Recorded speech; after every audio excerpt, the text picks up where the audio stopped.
শুভ সকাল বন্ধুরা, উমা হোম লাইফে নতুন একটা দিনে নতুন একটা সকালে তোমাদেরকে স্বাগত জানিয়ে আজকের ব্লগটা আমি শুরু করছি। তো দেখো, এই তো সূর্য মামা উঠছে, তো ওই জন্য সূর্য মামার ওঠার আলোতে আকাশটা বেশ সুন্দর লাগছে। আর আমাদের গ্রাম থেকে দেখো পাখিগুলো ডাকছে, পরিবেশটা কত সুন্দরই লাগছে। এই সকালবেলার এই পরিবেশটা কিন্তু দেখেই বেশ মন ভালো হয়ে যায়। তো ছাদে আসতে না আসতে দেখো আজ কিন্তু পায়রাগুলো চলে আসছে। তো প্রত্যেক দিন আমি চাল দিই, তো একদিন ভুলে যাই। তো আজ আমার হাতে চালটা দেয়া দেখে পায়রাগুলো কিন্তু আগেই চলে এসছে। তো পায়রাগুলোকে আমি চাটা বসিয়ে এসেছি মুখ টুক ধুয়ে। তো পায়রাগুলোকে চাল দিয়ে দিয়েছি, দিয়েছি সেই দেওয়া মাত্র কি সব পায়রাগুলো চলে এসছে। আর এই ফুলগুলোর একটু বেলা হলে ফুটবে। আর তোমাদেরকে তো বললাম চা বসিয়ে এসেছি, তো এখানে চাটা দেখো ফুটে গিয়েছে। তো চাটা ও চা খেয়ে স্কুলের জন্য বেরোবে। ও তো মুখ টুক দিয়ে চাটা খেয়ে বেরোলো। আর সকালে দুয়ারে জল, গাড়িতে জল, এগুলো সমস্ত কিছু দেওয়া আমার হয়ে গেছে। আমি এসে পরে এখন মানে একটু পাস্তা করে দিচ্ছি, মেয়েটার স্কুলে যাবে। আর সূর্য মামা উঠলো, তো পাস্তাটা একটু তেল দিয়ে ভেজে নিলাম, সেদ্ধ করেছি বাস। আর ছোটো মেয়েটাকেও রেডি করে দিয়েছি, ওর বাবার গাড়িতে তুলে দিয়ে আসি। ছোটোটাকে তো গাড়িতে তুলে দিলাম, এখনও বাসি কাজ কিচ্ছু করিনি। তাকে বালিশের ওয়ারগুলো পরাবো, এগুলো কেচেছি, তারপরে পরানোই হয়নি। তো সকালে এগুলো ওয়ারগুলো পরিয়ে নিই, আর সন্ধ্যা হইলে তার ওয়ার পরাতে নিই। তো এই দেখো ওয়ারগুলো আর এই ঘরে তো আমরা কেউ থাকি না, এখন শুইও না। তো ঘরগুলো মোটামুটি পরিষ্কারই থাকে। তো প্রথমে ঘরটা ঝাড় দিয়ে নিচ্ছি, তারপরে ওই ঠাকুর ঘরটা করবো, তারপরে বারান্দা, তারপরে নিচ। তো সবটুকু তো তোমার সাথে শেয়ার করতে পারবো না, তো যতটুকু পাচ্ছি ততটুকুই শেয়ার করছি। তো দেখো ঘরটা কিন্তু আমি ঝাড় দিয়ে নিচ্ছি। আর যারা আমার ব্লগ ভিডিও দেখছো তাদেরকে কিন্তু আমার অসংখ্য ধন্যবাদ। যারা আমার ভিডিও নতুন দেখছো তাদেরকে আমার ভিডিও দেখার জন্য অসংখ্য ধন্যবাদ। আর নতুন হয়ে থাকলে চ্যানেলটা কিন্তু তোমরা অবশ্যই আমার চ্যানেলটা সাবস্ক্রাইব করবে। তো তোমাদের সবারই কমেন্ট আমি পড়ি, উত্তর দিই, আমার কিন্তু খুবই ভালো লাগে। তো দেখো তোমার সাথে গল্প করতে করতেই আমি এই ঘরটা মুছে নিচ্ছি। তারপরে বারান্দাটা আছে, ঠাকুর ঘরটা আছে, নিচে আছে। তো সকালে অনেক আশিবাসি কাজ থাকে জানো তো। তো দেখো ঘরটা বেশ সুন্দর করে পরিষ্কার করে নিলাম। আর প্রত্যেক দিন এরকম এতগুলো করে কাচার থাকে, সমস্ত কিছু কাজ করব।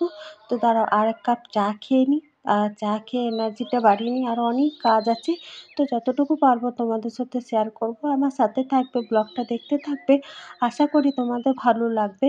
তো ও তো স্কুলে বেরিয়ে গেল, ছোটো মেয়েটা স্কুলে চলে গেলো। আজ কিন্তু বড় মেয়েটা টিউশনই নেই, ও বাড়িতে আছে। তো চলো স্নান করি, তারপর তোমার সাথে আবার কথা বলবো। তো আমি তো স্নান করে ছাদে এলাম। আর এই ঘরগুলো মোছা হয়ে গেছে, এক বালতি ধরে কেচে নিয়েছি, তোমাদেরকে তো দেখালামই। আর আমি যখন নিচে স্নান করছিলাম না, আমাদের এই তোমরা দেখতেই তো আমি সবসময় বড় গ্যাসের ওভেনটাতেই চা করতাম। আজকে কিন্তু এই গ্যাসটা পরিষ্কার করে দিয়ে গেলো। তো আর এই পাইপটা বললো চেঞ্জ করবে, তো পাইপটা বিকেলে চেঞ্জ করবে। আর ওই জন্য সবজিও নেওয়া হয়েছে, আর জামা কাপড়গুলো সব মেলে নিয়েছি। আর কাপড়টা ওইদিকে ঝুলিয়ে মেলেছি। আর এই ফুলগুলো তো সকালে তোমাদেরকে দেখিয়েছি, এখন ফুটে গেছে। তো আমার নিত্য পুজো দেওয়া হয়ে গেল, ভাতটাও মোটামুটি হয়ে এসছে, সবারই জল খাবারও মোটামুটি খাওয়া হয়ে গেছে, ও স্কুল থেকে এলো। আর এখানে সবজি কাটছি, আর ডিম নেওয়া হয়েছে, তো ডিমের হালকা ঝোল করব। আর কুমড়ো শাকনাশুটি দিয়ে একটা তরকারি, আর পটল ভাজা, এই হলো দুপুরে রান্না। আর জলখাবার খেয়ে চা খাচ্ছি। তো এই হলো সব কিছু গুছিয়ে নিয়েছি রান্নার জন্য। তো তোমাদের সাথে তখন আর শেয়ার করিনি। আর ছোটো মেয়েটারা স্নান হয়ে গেছে, এখন হোমওয়ার্ক করতে বসছে। তো মানে ভাতটা নামিয়ে ওই তেলে আগে পটলটা ভেজে নিলাম, তাহলে কুমড়ো সবজিটা করব। আর ডিমটা তো সেদ্ধ করে নামালাম, এখনই টুক করে রান্না হয়ে যাবে। তো ওই গ্যাসটা যেটা জ্বলছিল না, এখন পরিষ্কার করে দিয়েছি। তো ওই গ্যাসটা তো এখন ভালো টেস্ট, তো ওই জন্য পাইপটা বললো চেঞ্জ করতে, ওই জন্য চেঞ্জ করে এলাম। আর রান্না করতে করতে টুকিটাকি কাজ থাকে, তো জামা কাপড়গুলো গুছাবো, এখনও রান্নাটা কমপ্লিট করে আসি তারপরে। তো রান্না দেখো দেখতে দেখতে পটল ভাজা, ডিমের হালকা একটু ঝোল, আর কুমড়ো শাকনাশুটি দিয়ে সবজি। তো খেয়ে দিয়ে এক ঘুম দিয়ে দিয়েছি। তারপরে ধরো বিকেল হয়ে গেছে, এখন সূর্য মামা অস্ত যাবে। আর বড় মেয়েটা ওইখানে চৌকির উপরে, ছোটো মেয়েটা এখানে আমার কাছে অন্ধকার করে দিলে তো ঘুমিয়ে যায়। আর আমিও ঘুমোচ্ছিলাম, তো ঘুম থেকে উঠে এখন চা খাবো, ওই জন্য চা বসিয়ে দিচ্ছি। চাটা সকালের মতো ফুটছেই। তো এটা পরিষ্কার করে দিয়েছি, তোমাদেরকে তো বললাম। এখন এটা জ্বলছিলই না, ওইটাতেই চা করতাম।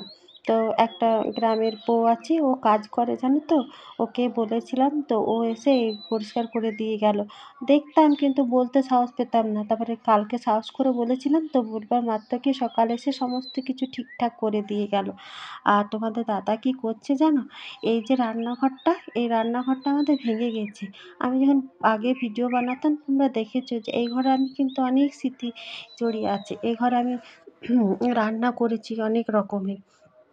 তো এখন বাঁদরে ভেঙে দিয়েছে রান্নাঘরটা, ওই জন্য এখন রান্না করি না, এখন তো ছাদেই রান্না করি বারান্দাতে। তো রান্নাঘরটা না, এই ঘরটা রান্নাঘর, আবার রান্নাঘরটা বানাবো। তো পাশের বাড়ির ওদেরও তো ভেঙেছে বলে আমাদের দেয়ালটাও ভাঙা গেছে।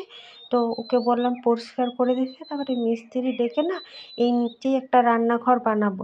ওই জন্য উপরে রান্নাঘরটা বানিয়েছিলাম, ওই জন্য স্ল্যাব ঢালাইয়ের উপরে আর কোনো কিছু দিইনি। তো ভাবছি এখানেই ভালো করে রান্নাঘরটা বানাবো।